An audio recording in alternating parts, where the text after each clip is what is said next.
বাতাসের মৃদু নিঃশ্বাসে বলো তুমি, দুদিন আগেও যে ঘরে ঢুকতাম, প্রথমেই চোখ ছুঁয়ে যেত মায়ের খাটের দিকে, এক অনিবার্য অভ্যাসের মতো। আজও সেই চোখ যায়, কিন্তু খাটিয়া ফাঁকা, নিস্তব্ধতার চাদরে ঢাকা পড়ে আছে একটি অনন্ত অনুপস্থিতি। দেয়ালগুলো যেন জানে জানালার কাছে জমে আছে অপ্রকাশিত কান্নার দাগ আর বাতাস।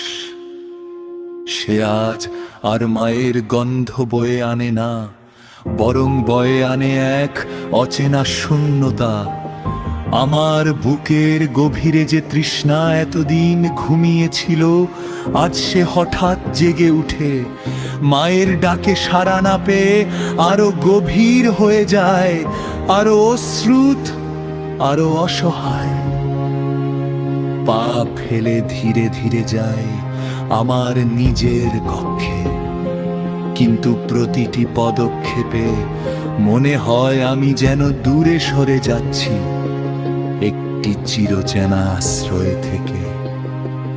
এই ঘর, এই পথ, এই প্রথম কক্ষ, সবই আছে, সবই ঠিক আছে, শুধু নেই একটি মা নামের উষ্ণ উপস্থিতি, যে ছিল এই ঘরের প্রাণ, এই জীবনের প্রথম আলো।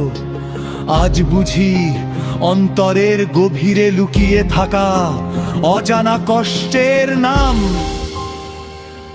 মা।